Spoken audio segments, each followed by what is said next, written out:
If you find you're losing club head speed as you get older, then here's some basic home exercises that you can do to help increase your club head speed and power for golf. What you might find is as you're getting older, you are losing club head speed and losing power.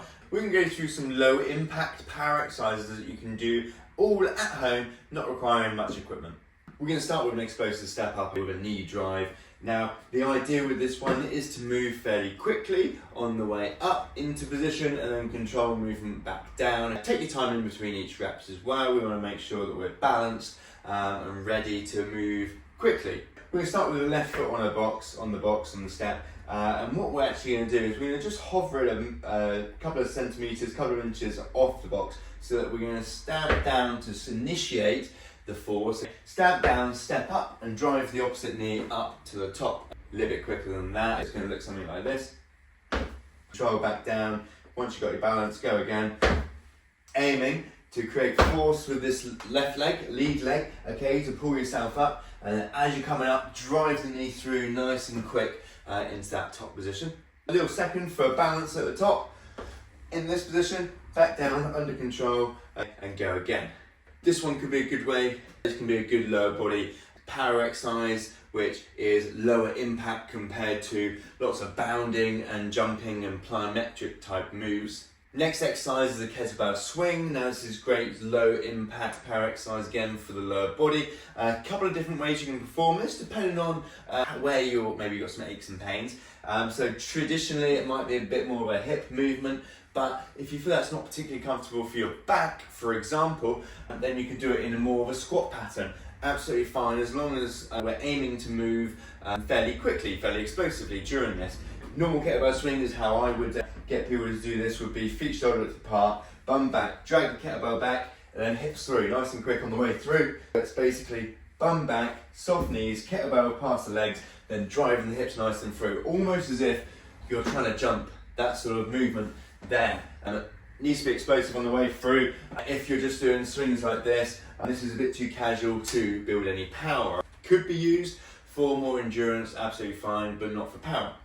Now if you find that this move here, your back or somewhere around sort of the pelvis and back isn't comfortable with this one, then you can do more of a squat movement, which is absolutely fine as well, as long as we have that intent to move quickly, that sort of jumping intent, but without jumping.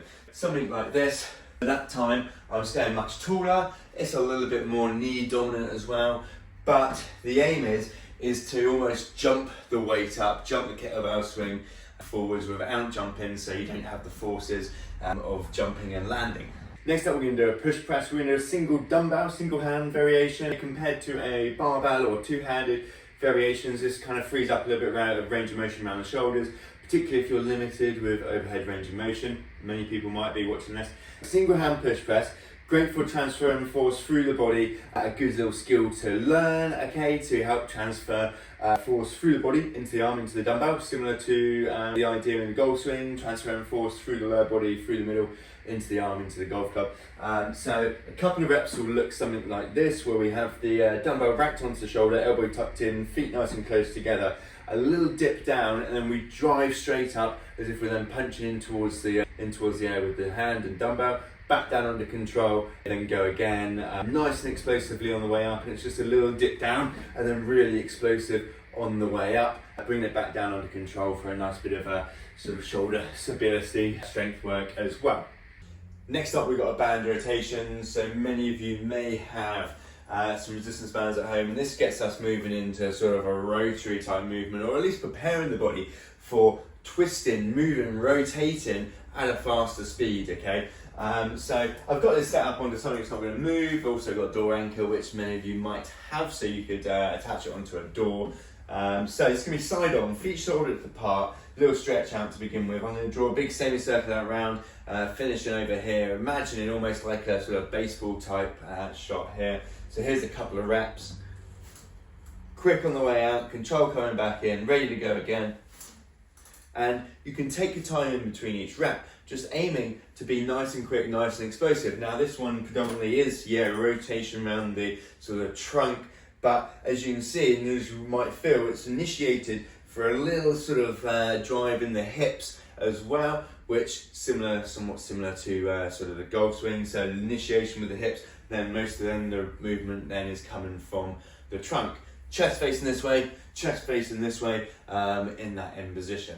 And then some golf swings to finish with, either with a golf club or with a speed stick. You can use a golf club. If you're at a driving range, you can use a driver, and just knocking out a couple of sets of 3 to 5 repetitions of swinging a golf club faster than you usually would. Not aiming to hit a golf ball, but just swinging a little bit faster than you usually would, just to prepare the body in practice, moving quicker. It can be done with a golf club, or it can be done with speed sticks. So you don't necessarily, particularly to begin with, have to follow the speed stick protocol, but you can just swing them, use them whilst after you've warmed up at the driving range, or obviously at home as well.